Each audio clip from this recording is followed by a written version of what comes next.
استئناف اللعب.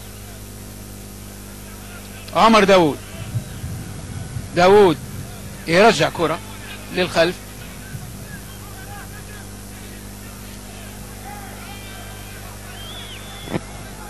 كرة ملعوبة وهناك محاولة متابعة، والتغطية الدفاعية والتشديد يجعل من الكرة تغادر ركلة ركنية لفريق الأهلي.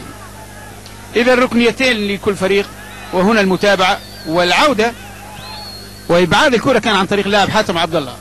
محمد المغربي يلعب كرة، وهناك إبعاد لهذه الكرة عن طريق الهبيل. تعود الكرة من جديد، تسديدة وهدف غاية في الروعة. تسديدة عن طريق اللاعب سامر سعيد، لا يتوانى في تسديد الكرة اللي تكون أرضية زاحفة صعبة على حارس المرمى أحمد الهبيل. إذا تتغير النتيجة في ملعب 11 من يونيو بطرابلس، وتصبح هدف مقابل هدف.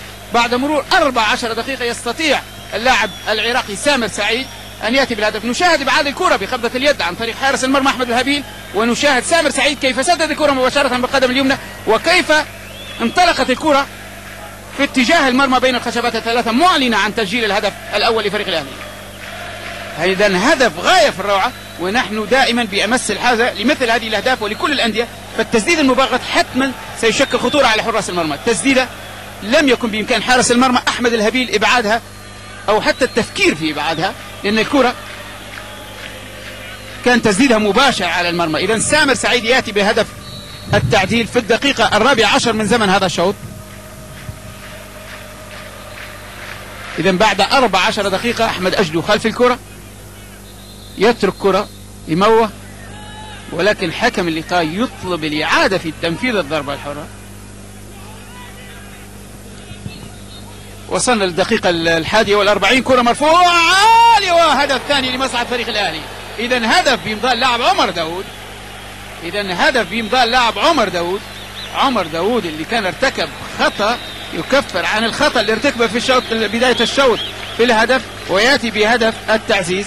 إذا عمر داوود مدافع فريق الأهلي يأتي بهدف، وهنا جانب من الجماهير الرياضية وعشاق فريق الأهلي.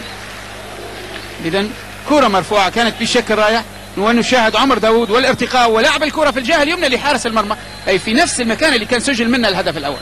عمر داوود يسجل هدف في الجهة اليمنى لحارس المرمى أحمد الهبيل. إذا هدف بعد مرور 42 دقيقة. نشاهد الكرة الملعوبة اللي كانت عن طريق اللاعب محمد المغربي، والارتقاء اللي كانت عن طريق اللاعب عمر داوود، ليأتي الهدف الثاني في هذا الشوط، أي الشوط الأول. عمر داوود بعد مرور 42 دقيقة، وهناك على كل حال على ما يبدو لي خطأ، وقد نرى بتاع محمد المغربي ينقل كرة. سامر سعيد فرصة توغل من الجهة اليمنى، سامر يبحث عن المساندة، فرصة تمرير الكرة أو نقل الكرة بالعرض. طباطا ينقل كرة في الجهة اللي فيها اللاعب أحمد سعد، استحواذ على الكرة، فرصة الهدف، والهدف الثالث عن طريق اللاعب أحمد سعد. إذا أحمد سعد يتحصل على الكرة، والتمريرة كانت رائعة من اللاعب سامر سعيد. إذا هدف، ونشاهد اللقطة الرائعة والتجديف. إذا تعبير في فرحة الهدف من قبل لاعبي فريق الأهلي وجانب من الحضور وعشاق فريق الأهلي. إذا تتغير النتيجة في ملعب 11 من يونيو بطرابلس، وتصبح 3 أهداف مقابل هدف واحد. هذه المرة الهدف بإمضاء قائد الفريق أحمد سعد. التمريرة نشاهدها مرة أخرى عن طريق اللاعب سامر سعيد صاحب الهدف الأول، كيف استحوذ أحمد سعد على الكرة، وكيف لعب الكرة في الجهة اليسرى لحارس المرمى أحمد الهبيل. استقبال للكرة بالصدر، لعب الكرة، رغم أن مكسيم كان يعترض على دخول أحمد سعد. ونشاهد رفع الكرة مرة أخرى، كيف سامر رفع الكرة، كيف أحمد سعد انطلق من الجهة الأخرى ولعب الكرة في الجهة اليسرى لحارس المرمى أحمد الهبيل. إذن أحمد سعد